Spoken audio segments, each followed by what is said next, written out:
대표적인 성장주인 제약바이오가 잘 되려면 금리 인하기 도입하는 신용이라도 해야 된다라고 저는 생각을 했었어요.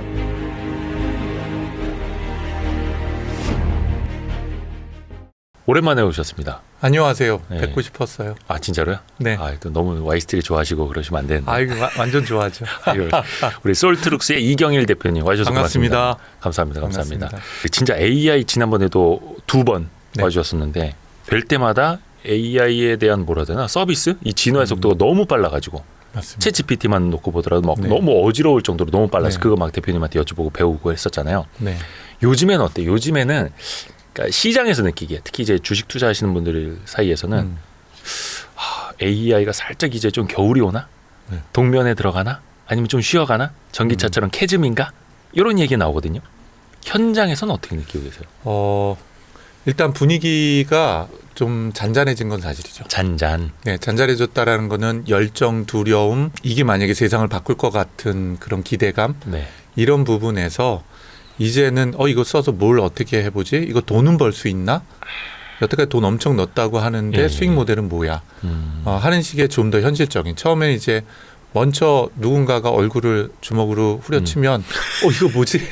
내가 왜 맞지? 뭐 이렇게 당황하잖아요. 네네네. 그랬다 정신 차리고 보면 이제 여러 고민을 하는 것처럼 그런 상태예요.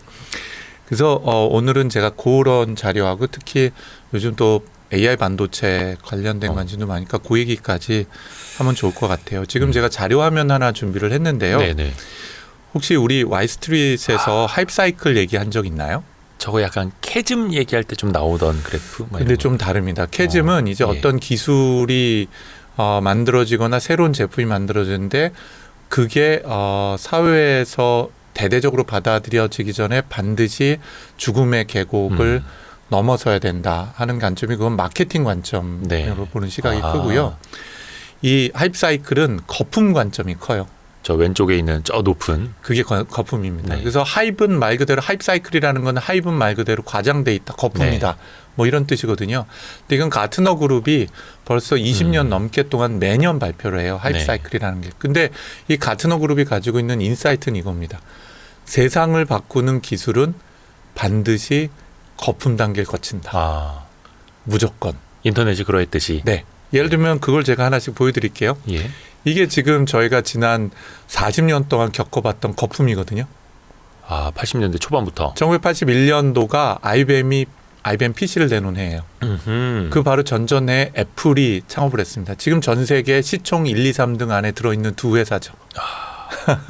그때 왜 거품이었냐면요. IBM이 개인용 컴퓨터를 만든다 그러니까 PC의 시대. PC를 처음으로 만든다 그러니까 모든 컨설팅 회사하고 주가가 떡나 그랬어요. 왜냐? 아니 전 세계에 그 당시에 저게 200만 원에서 300만 원이었거든요. 예. 1981년. 예. 그럼 지금 기준으로 보면 거의 1000만 원일 거 아니에요. 예.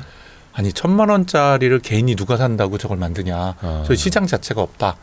그리고 초기에 실제로 많이 안 팔리기도 했어요. 그렇죠. 초반에는. 예, 그래서 시장에서는 이 PC IBM이 잘못 선택한 거다는 그랬죠. 근데 실제로 아시는 것처럼 1981년도에 IBM에서 PC를 내놨을 때 창업한 회사가 마이크로소프트거든요. 도스 공급하느라고. 그렇죠. 예. 그리고 나서 지금은 개인마다 최소한 PC를 하나씩 가지고 있고 회사에도 하나 있고 소니에도 하나 있는 거죠. 그렇죠.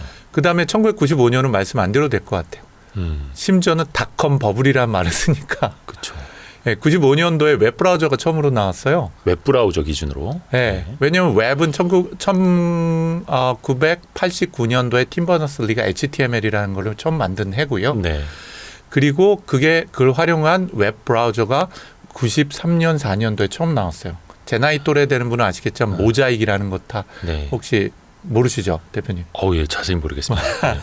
네, 모자익이라고 하는 브라우저가 처음 나왔어요. 그리고 넷스케이프 내비게이터가 그 다음에 나왔고요. 넷스케이프부터는 들어봤죠. 예. 그게 94년, 95년이에요. 그 해 창업한 회사가 어딜까요? 저기 나오는 아마존, 구글, 아마존, 네이버. 구글, 네이버예요. 아마존이 94년 창업했고요. 구글이 96년인가 7년, 네이버가 98년이에요. 딱 요 해 때. 근데 이때 거품 어마어마했었죠. 그렇죠. 닷컴 버블은 100개 닷컴 회사 중에서 99개가 망했으니까요. 저게 이제 한 99년, 2000년 그때 정말 정점을 쳤었죠. 뭐 나스닥, 뭐 코스닥 공유. 다요. 예. 그다음이 스마트폰 나온 해였어요. 2009년도에 아이폰 3S가 나왔어요. 네네. 우리나라에 들어왔을 때. 우리나라는 2011년인가 뭐 10년인가 이 무렵이에요. 그거보다 전 아니었던가? 아니, 제가 그 즈음에 한두 아이폰 해가 3를 우리나라 사서 늦었어요. 예, 아무튼 그 즈음. 근데 그 해 창업한 회사가 우버, 인스타그램, 카카오톡도 저 즈음에. 예. 근데 이때 동안도 3년 동안에 휴대폰 거품하고 휴대폰 어마어마하게 많은 회사들이 창업이 됐어요. 저때 우리나라에서는 이제 휴대폰 부품주들도 2010년대 엄청 성장을 했었죠. 엄청 성장을 했고요. 그 회사의 절대 다수가 망했고, 그 다음에 두 번째가 앱 만드는 회사들도 우후죽순 엄청 생겼는데 대부분 망했어요. 그리고 물론 이 거품을 진짜 저건 거품이라고 봤기 때문에 망한 회사들이 있어요. 저 거품은 우린 지켜보면 돼. 무시했다가 1번은 누구죠? 노키아. 노키아 전 세계 휴대폰 제일 많이 만들고 영업이익률 제일 높았어요. 저 2G, 3G까지는 네, 망했고요. 3G까지는 아니었구나. 3G 가다가 망한 거죠. 시작할 무렵에 예, 망한 예, 거죠. 예. 망했고요. 그다음에 2등이 모토로라였는데 망했고요.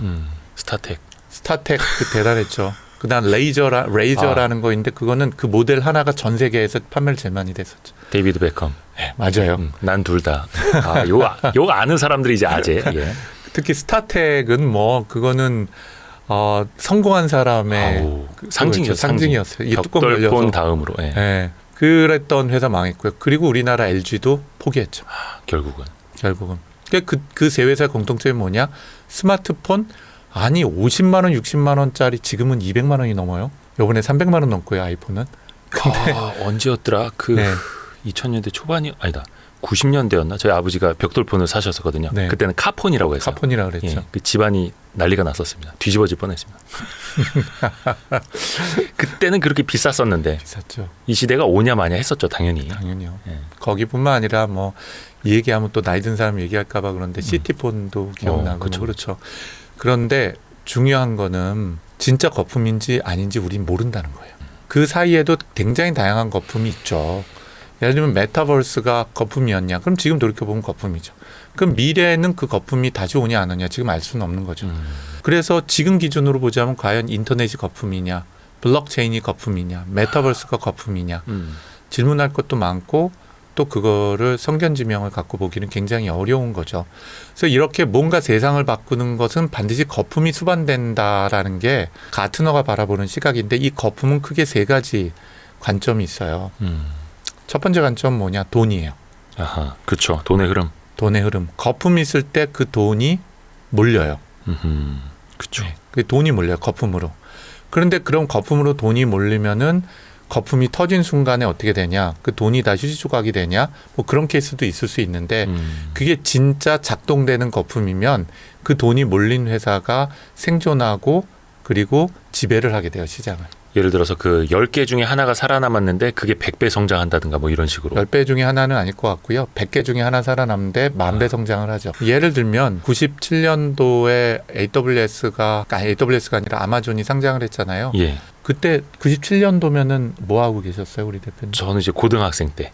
근데 그 나중에 이제 책으로는 봤습니다.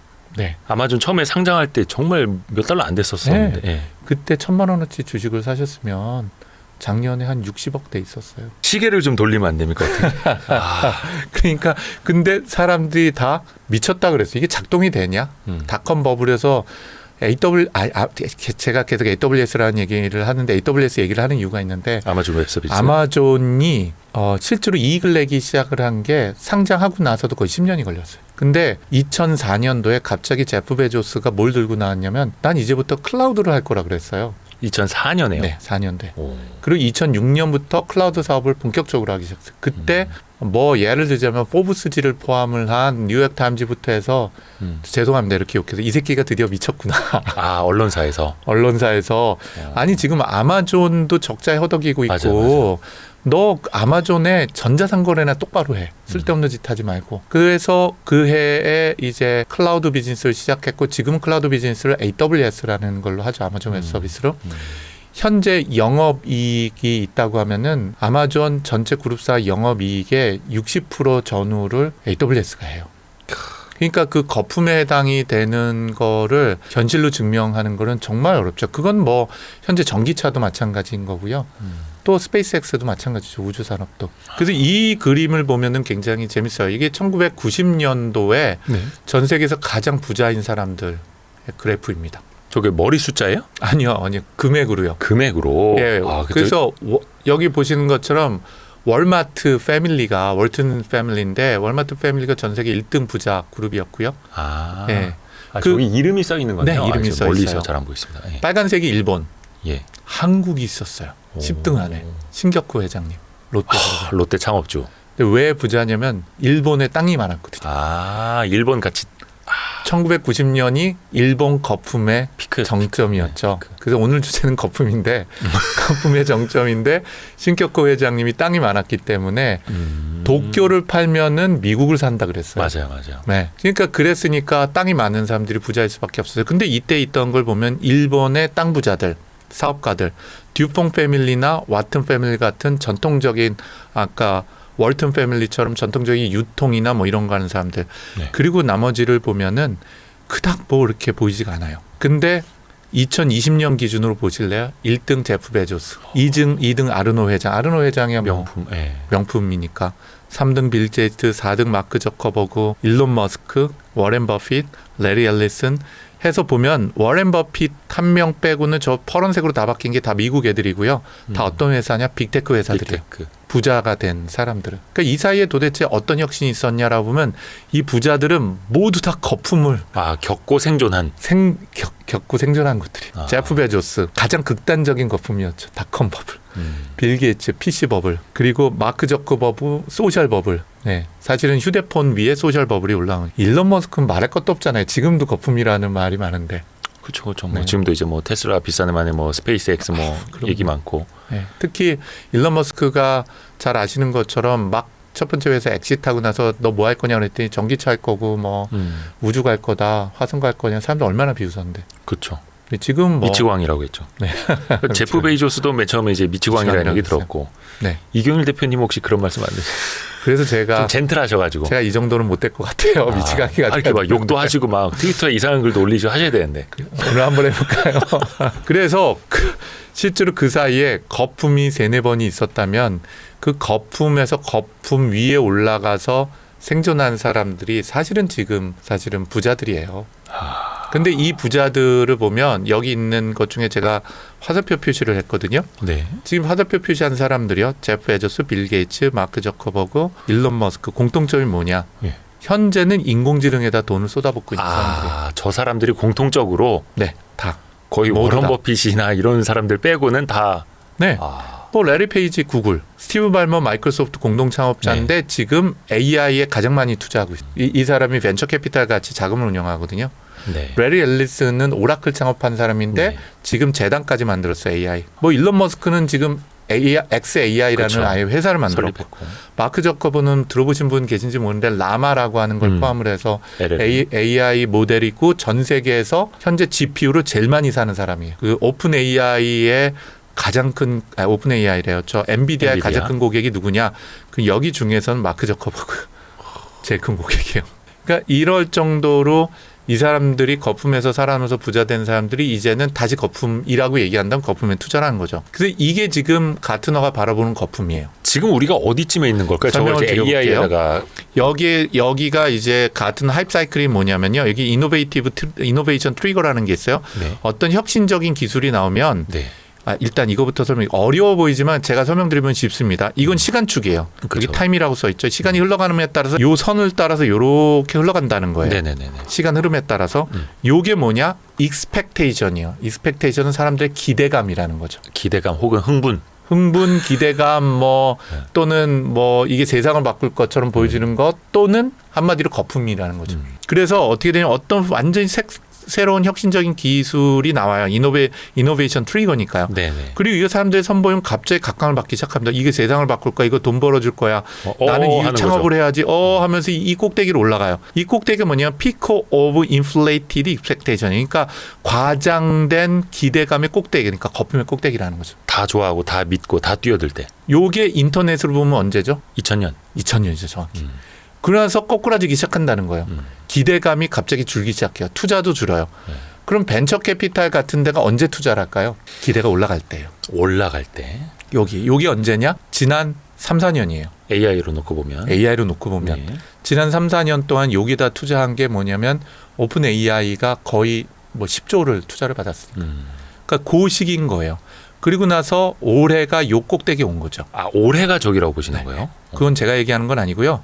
작년이 여기이긴 한데 예. 올해가 여기야. 그리고 실제로 올해가 연말로 지나가면서 요게 지금 챗GPT거든요. 제너레이티브 AI, 생성 AI. 네. 이게 전체가 AI인데 이 AI 전체 중에서 챗GPT는 요거 하나예요. 지금 동그라미 하나. 네.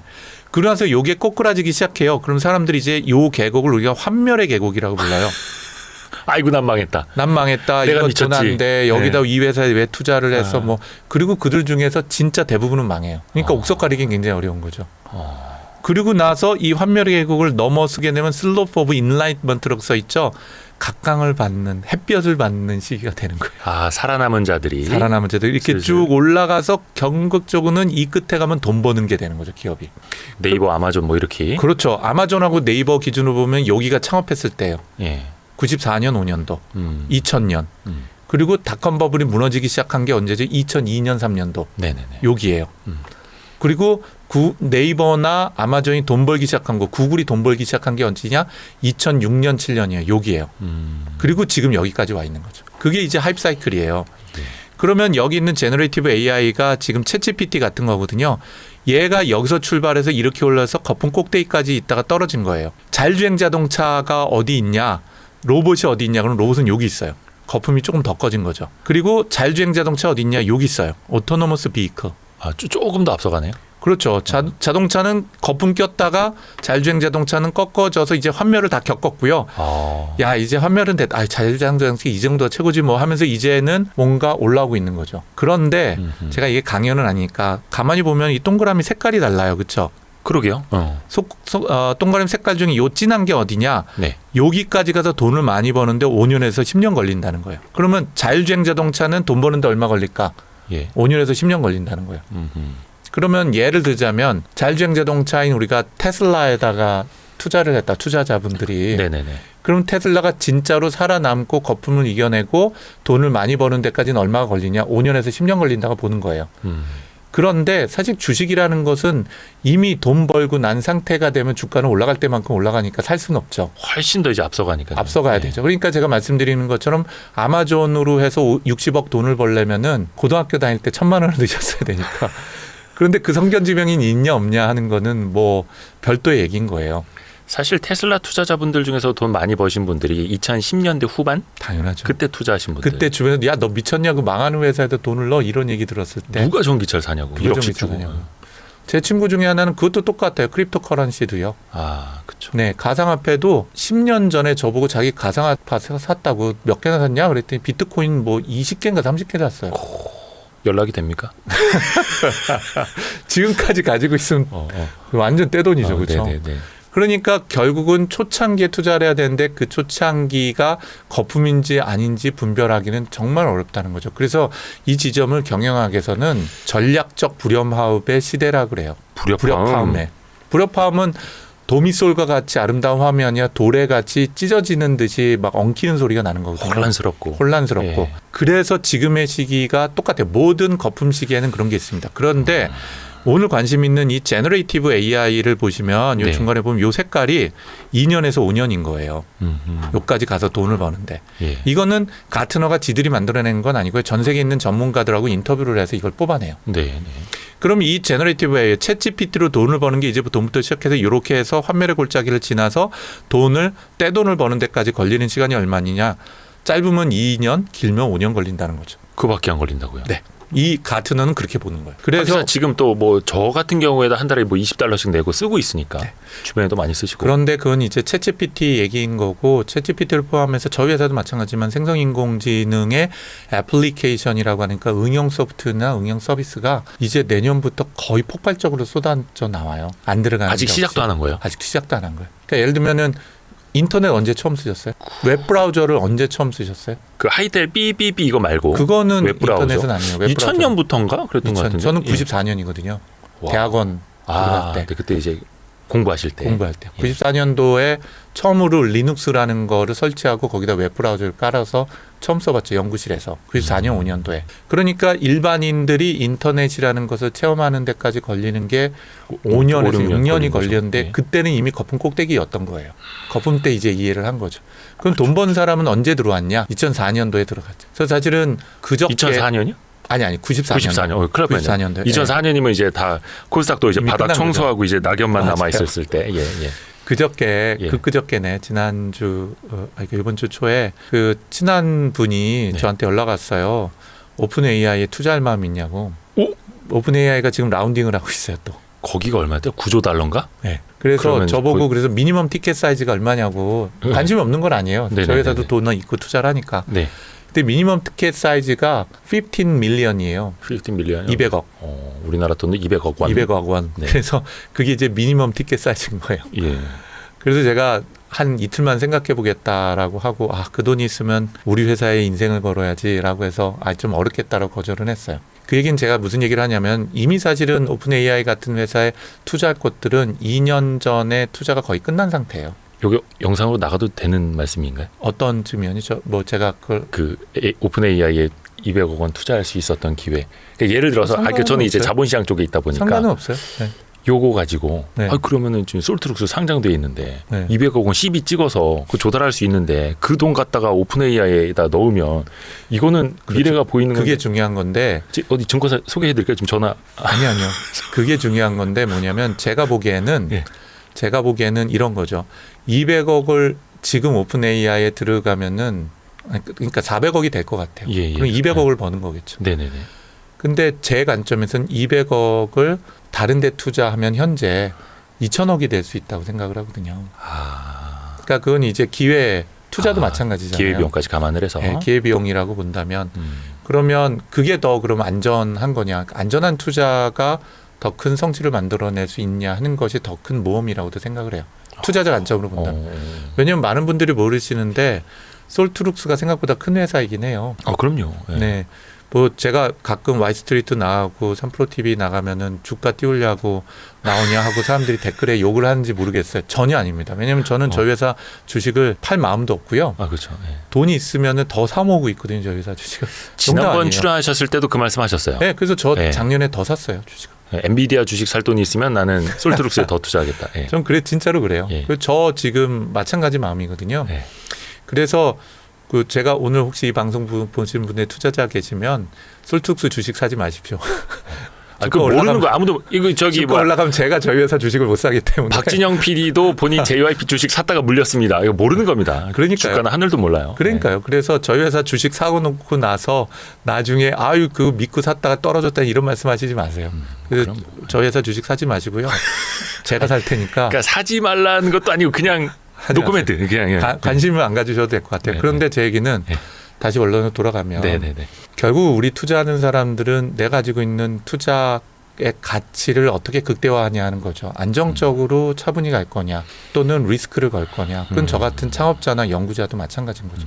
저희 회사에는 솔트룩스 벤처스라는 벤처 캐피탈이 있어요. 네네. 지금 많은 분이 전혀 모르지만 그 투자하는 운영 자산이 1,000억에 가깝습니다. 그러니까 외부 자금까지도 조달을 해서 예. 저희 자체 자금이 200억 좀 넘고요. 외부 자금 포함을 해서 지금 블라인드 펀드가 2개나 되거든요. 그 200억이면 오픈 AI 아까 200억이라고 했는데.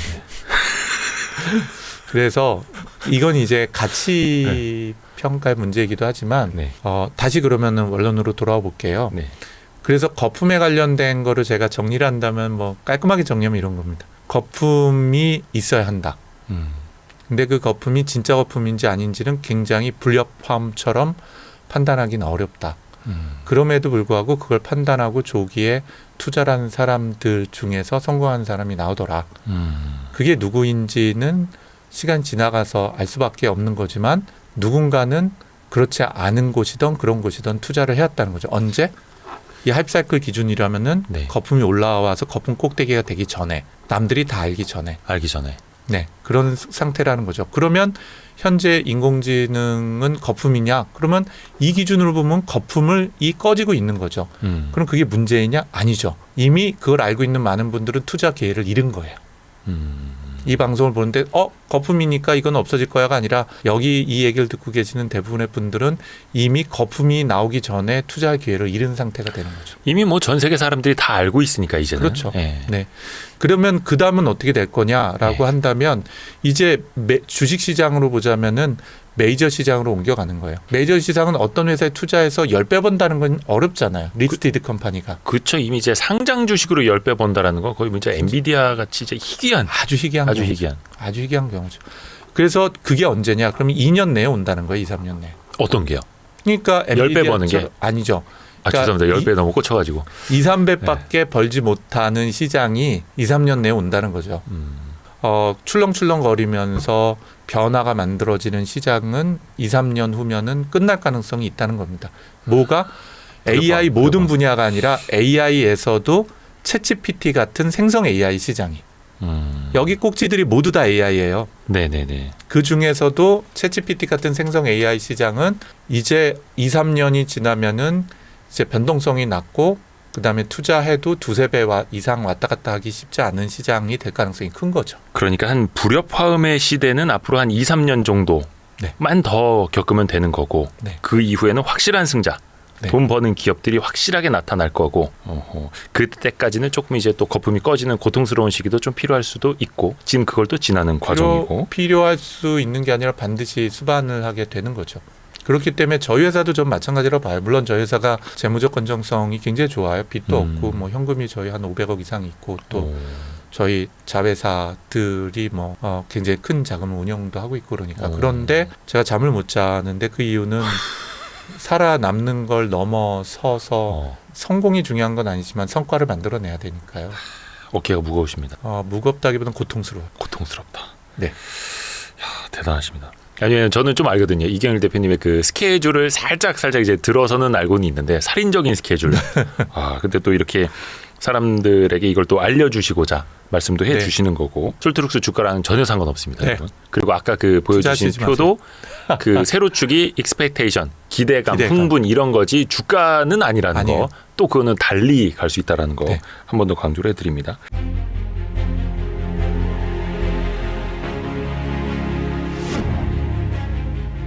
대표적인 성장주인 제약바이오가 잘 되려면 금리 인하기에 도입하는 신용이라도 해야 된다라고 저는 생각을 했었어요. 근데 그때 한 번 더 뛸 수 있는 게 제약바이오라고 저는 생각을 하고요.